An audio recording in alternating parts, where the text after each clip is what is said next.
Hello,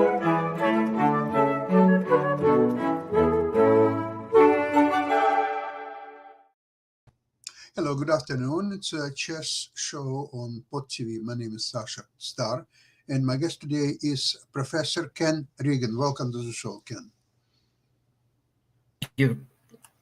Thank you very much for having me on. I'm in New Jersey. Mm-hmm. Greetings from my mother as well. And you're traveling back today later on. Yes. Yeah. Okay, let me ask you, Ken, about the latest chess news and upcoming weekend's tournament. What I've heard is that neither Carlsen or Nepa are invited this year to weekends. Is it something what you heard already? That is right. Yes, nor was Hikaru Nakamura in there. The slate for this year's tournament is headed by the new world champion Domaraja Gukesh. Good. And from North America, the highest person to challenge him will be Fabiano. Yeah. Well, he's probably the highest U.S. Chess player for quite considerable time now. I think he's showing very steady results, very high quality games for at least what I saw. So he's definitely will be competing probably for the first prize. Mm-hmm. That's right. Also in the tournament, representing China, not Ding Liren, but rather Wei Yi, who played on top board for the Olympiad. Yeah. He faced Gukesh in a game in the Budapest Olympiad, and that game was voted by Chess.com voters the 2024 Chess Game of the Year.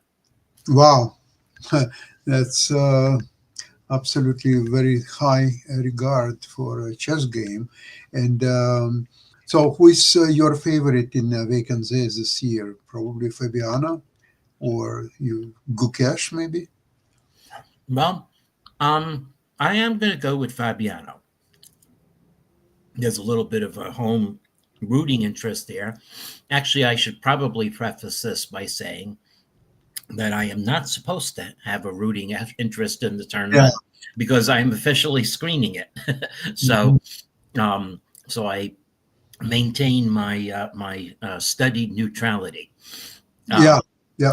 However, the other thing that's notable about the lineup of the tournament is that there are four representatives from India, and I think I see a fifth. That's Luke Leon Mendonca, who has a Indian flag next to his name, and I did not know that. Wait a second. I never thought about him, no. Let me just take a look here. Mendonca Leon Luke. Whoops. Clicking here. He is, yes, Federation India. I did not know that.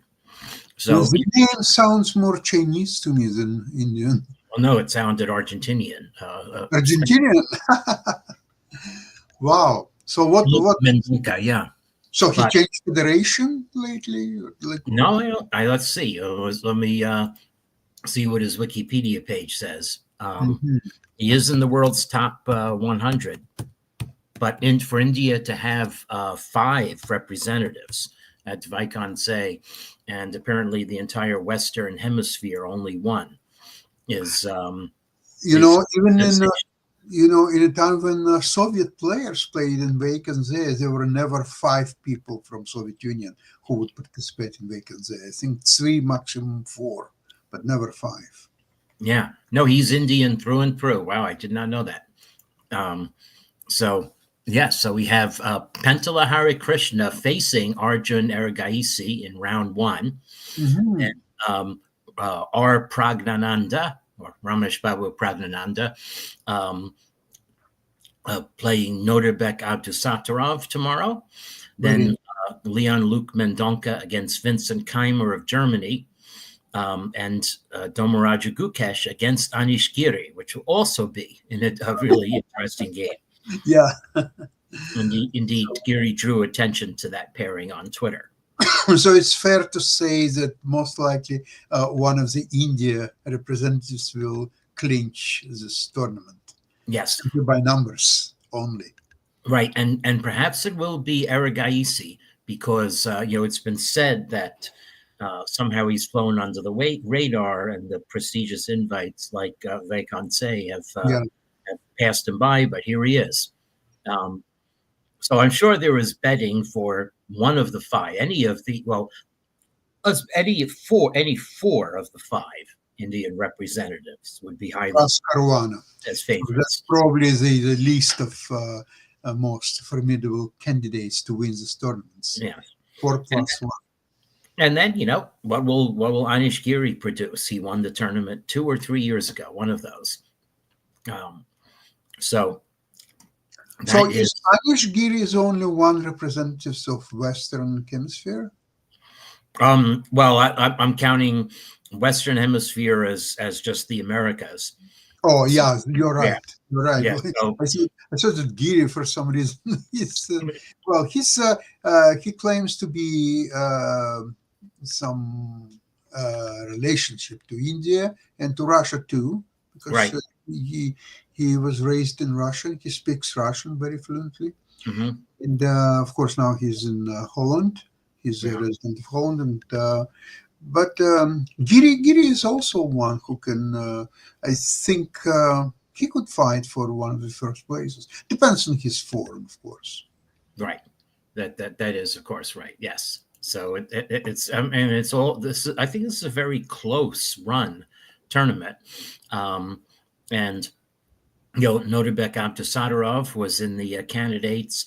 Vincent Keimer, young players might come up soon. There's Max Varmerdam and Alexei Sarana, who is not Russian. Is from Croatia or let's see what that's the flag of Croatia or Serbia. Let me take a look. Yeah.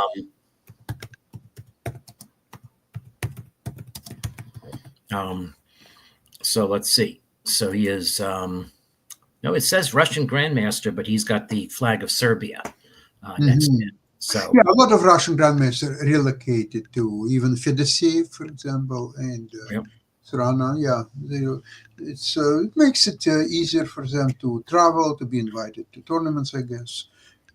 So it's kind of practical decision. And then there's Vladimir Fedoseev and Jordan van Forest. They round out the field. Very interesting. Well, it's probably the last traditional round robin tournaments left in the world, and especially a 14 rounder. Yes, so Vladimir Fedoseev is now representing Slovenia. That's right. Yeah. So now there is also the challenger section, which is always interesting to look at. And that actually does not have an American representative. It does have Divya Deshmukh from India and Ramesh Babu Vaishali. So Vaishali, that's Pragnananda's sister, also part of the first brother-sister grandmaster pair. And she actually made news as she came out agreeing with Judith Polgar not to have separate women's grandmaster and IM titles. So that was one of the piece of chess news this past week. So it's so actually the women playing in the challengers are Divya Deshmukh, then Irina Bulmaga, who plays in a lot of open tournaments as well, and Vaishali and Miao Yi Liu. Let me just check. Miao Yi Liu, I believe, is also female.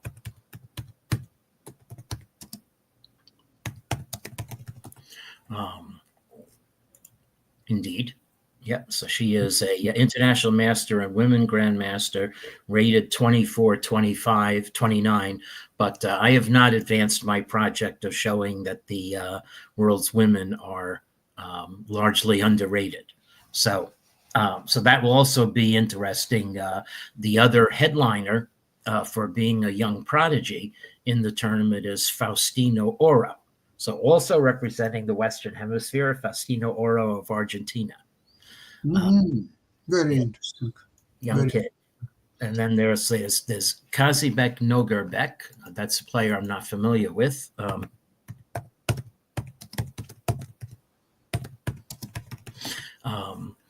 And Kazibek Notabek was 20 years old. Okay.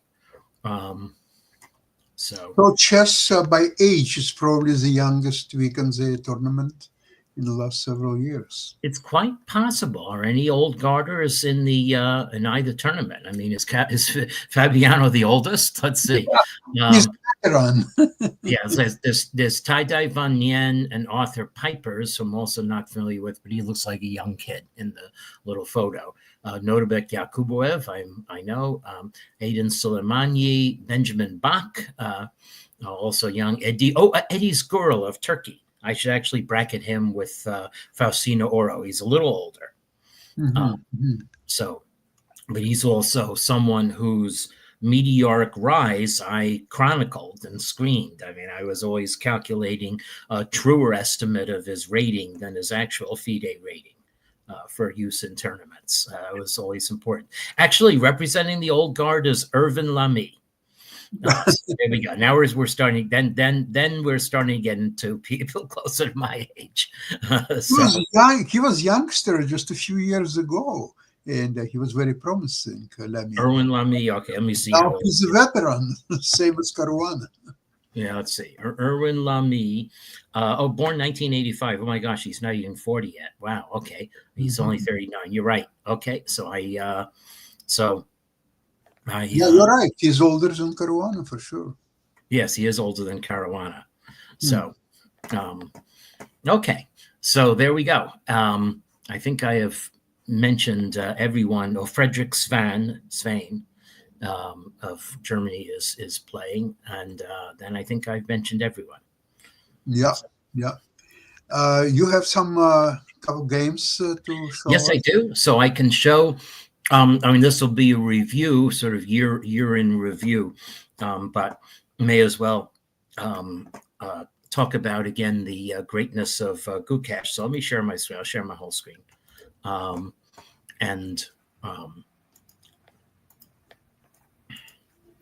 okay. So so I'm looking at the Chess.com awards for Move of the Year. But so this is going back to the candidates tournament, pivotal game in round 8. So at that point, Gukesh had only 4 out of 7. So he was, in the thick of things, but not yet taking command of the tournament. Wouldn't necessarily guess that he was have a very strong +4 in the tournament. So he is black, and we're going to play the Gyoko Tabiyas, in which early moves like A6 are perfectly fine because the pace goes very slow. And the same thing goes with the move H6. I have to say that when I was a young kid, I would not have expected my beginner's instruction books to advocate playing this way, with pawns at A6 and H6. It does, however, keep white's bishop out of G5 and enable future expansion. And by playing D3, white forewent a quick advance in the center. So black can afford the time for this. Okay, and in fact, white plays similarly to prevent black from gaining space with a B5, and now black is able to develop normally, and black is actually not behind in development in this position. I mean, he could castle and white could play knight C3, and then we'd have that. Of course, black has to do something about his bishop, so he defends it. Now we castle, and okay, because it is white's move and black has not yet moved the bishop on C8, you could say that white has an extra tempo for development in this position. But the knight on D2 is not yet on a good square. So anyway, white plays C3, trying to build up in the center. Black exercises some restraint against E4. So white expands on the queen side again, and we have resolved the position so that white has a good center.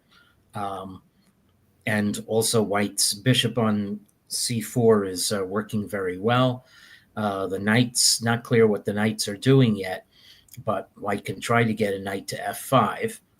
Black, however, starts to neutralize the bishop on C4, and then Vida decides to gain some space on the queen side. And now just begin a very slow build up. So I would wonder, I would have probably played queen b3 in a heartbeat right here. But the chess program, so Stockfish 17, says that black is already slightly better. So let's see. So what is the defect of queen b3 in this position? Just allows black to take and play knight b7 then, and the knight is coming c5, hitting white's queen. So that might be yeah, that's a drawback. Yeah, the engine. I mean, the engine thinks that this is the equal / slight edge for black. See, there is a problem. White has a beautiful center, but it's kind of a defensive posture, because as soon as you advance d4, for example, then your pawn on e4 is becoming a weakness. Right. So, and then if you play c4, it's a meaningless advance. It's just knight d7 to c5, for example.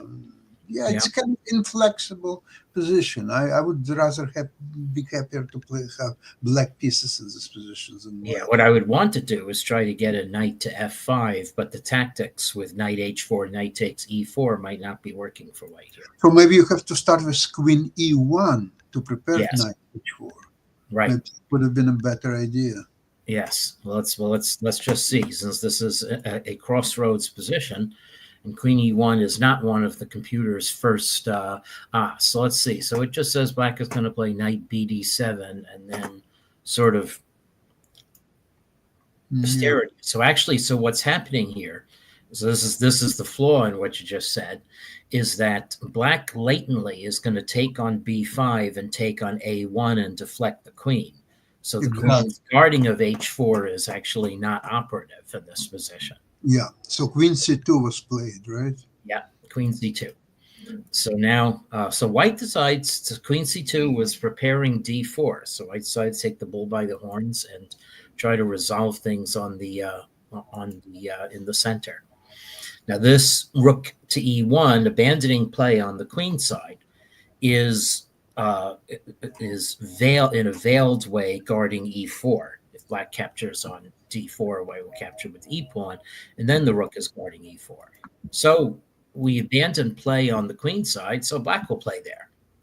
And now let's see, starting to probe. Now black is going to come through the queen side. And this is Hold on. This is a classic game where play on the queen side presages play on the king side. So now black actually brings back the rook. And we'll see. So now white a little too casual in this position, and not really necessarily seeing what black's plan is or putting out a counter plan. So now he could try knight h4 with idea f5. Yeah, let's see. Yeah, knight h4. Now is that going to be as relevant? Well, actually, the thing is, black is going to start coming in here. So, and maybe the knight was needed for defense of d2. In fact, I think you're going to lose something on that. Yeah, looks like it. Might. Yeah.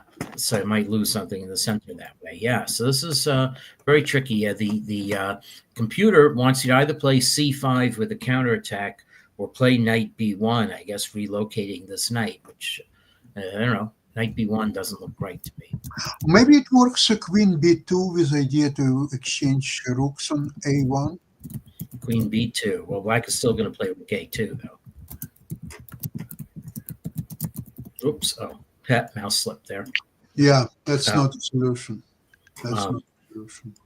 Yeah, so it's a little. So apparently the computer says white should try a vigorous counterattack with c5, even sacrificial.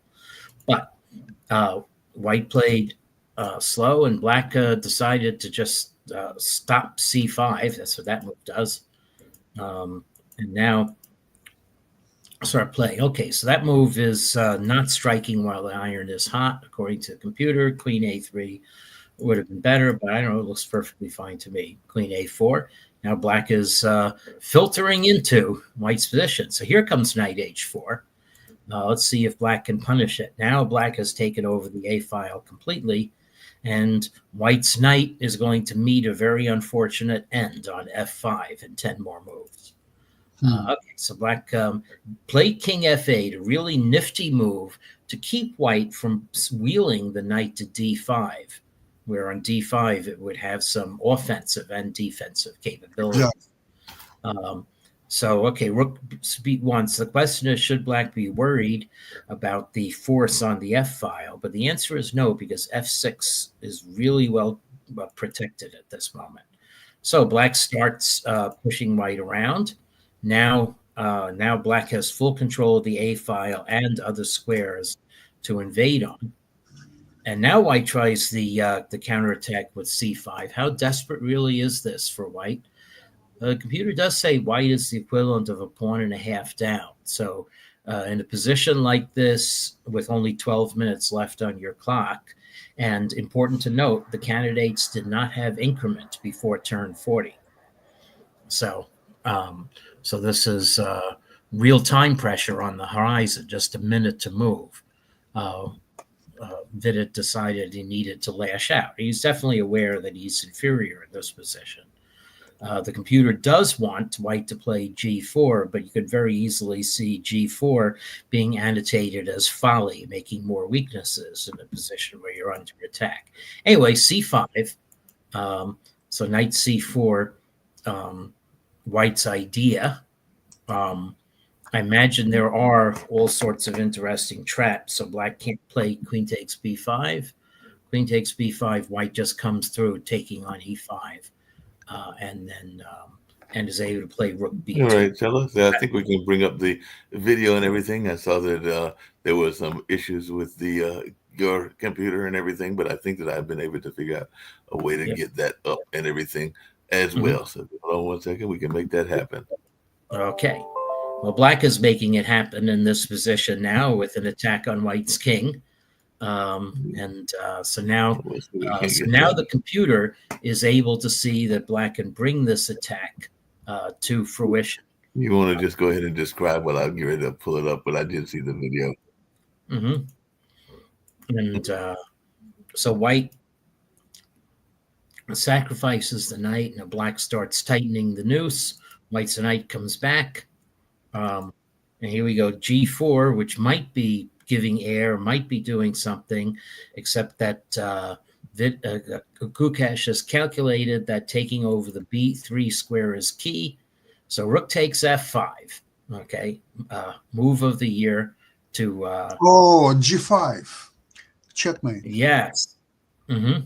So here we go, and knight h7, and this was oh my god, the queen takes h3 mate. The end. Yep. So that was brilliant positional command by Gukesh. Shows that black can win these Joko positions. So the moves in the opening a6 and h6 were not so innocent as we may think. No, actually they were quite useful. Especially the latest developments in Giocoppiano suggest that black can actually start, in some cases, ferocious king-size attack with the g5 moves and so on. And in fact, they sometimes waiting until white castles and black is not castling king-side, waiting for opportunity to start king-size attack. And we've seen some of these games in our program, by the way. Yeah, those games certainly go with the theme that black is okay. Yeah, exactly. This is still considered white's best chance to develop an initiative or play a challenging game against against e5 by black. So another thing is that I never seen on the top level move knight g5 in two knights defense, or which will become Italian game and Giocoppiano in some variations. So after black plays on third move knight f6, it used to be almost mandatory move knight g5, threatening f7, which black would reply d5 and so on and on and on. But it's not being played lately.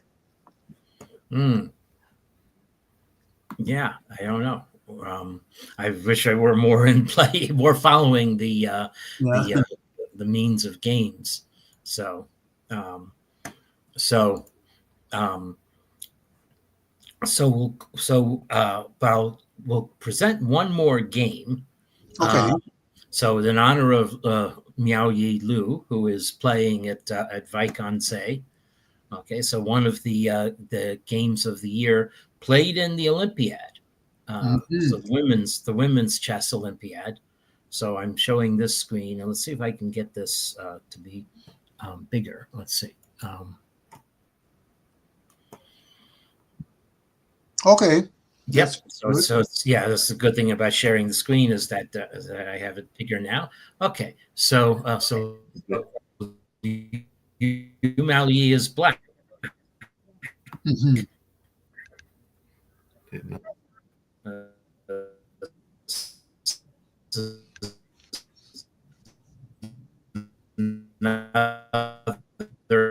Uh, another case where black is going to come out on top, or h6. And in fact,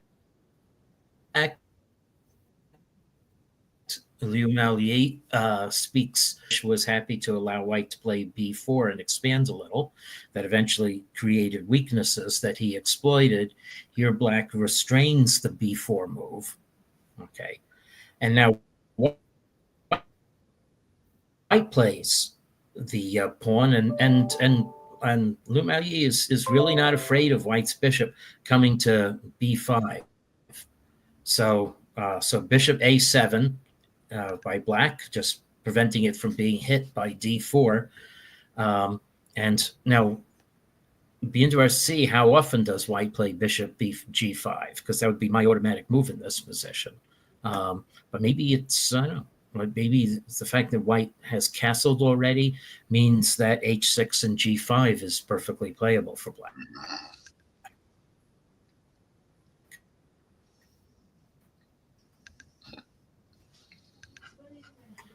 So anyway, so white plays bishop b3.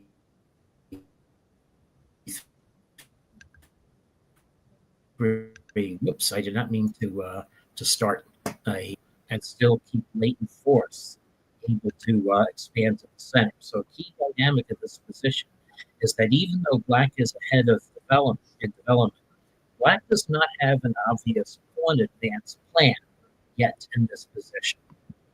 Um, so, um, so white, however, has the very obvious strategy of playing d4. It just needs to be prepared by finding a good square for white's knight on d2. So to f1 and then to either e3 or g3, or just leave it on f1 for a while if you have enough support on e4. Um, so the annotator here says that d5 is premature, although it leads to equality. And you can also play knight e7, but it's not sure what plan that's advancing. So the annotator raises rook a8 as again a latent restraining move in the center in case white is going to bring any action. So knight f1, and um, so d5, and now um, so this is still maybe in Liu Maoyi's prep. Okay, so this now is since white withdrew the knight, the d4 break has a little more point c3 develop. And one latent theme in this position is that rook d8 will put to white's queen the question of where are you going to go. And it's not even clear that e2 is a completely comfortable square for white. I can actually see the video. That's what I was trying to tell you in the So chat. white So the video decided to actually did mix it up play. by I don't know if it did play on by your computer, playing. but it did play on the screen and on the TV. Yep. Yes. Yep.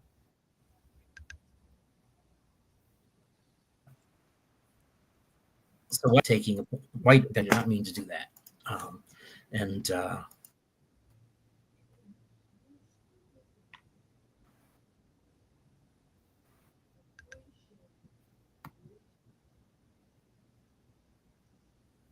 okay, but the computer says no, black is still fine. We're up a pawn.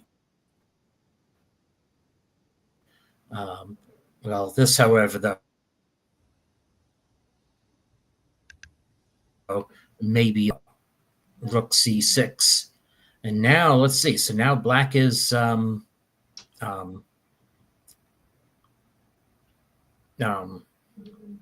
to be coming under pressure.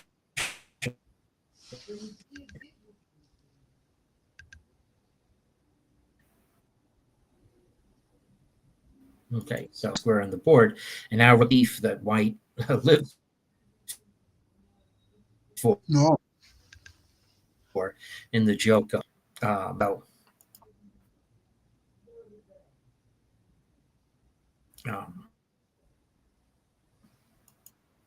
so line for white to come the and this the at the cost of a mirror exchange and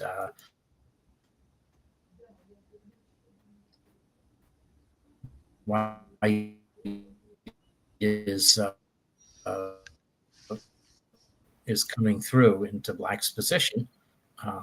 So moves, and now white plays the prettiest way to end up this game. Okay, so the rook is defended because white could play G7 check and win it. So black 6 check. Okay, just a beautiful theme with we're going to have checkmate in the middle of the board. Well, let's see. So sacrifice. So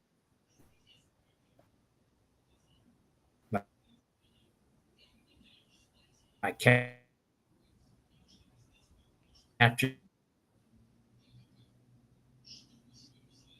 it.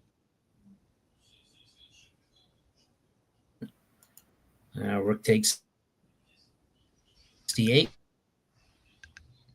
Okay, so material is now even king, but the king finally is tracked down and checkmate. So a brilliant win by Anna Sargsyan in this game. So we'll see if Liu Miaoli has better luck in the in Vaikanze. Exactly. Okay, Ken, thank you very much for your games that you showed. And we are looking now forward from news from Vaikanze. And we'll see you next week, same place, same time. And have a great weekend. Thank you very much. Yep. Okay. Yep. Bye-bye. Bye-bye. Bye-bye.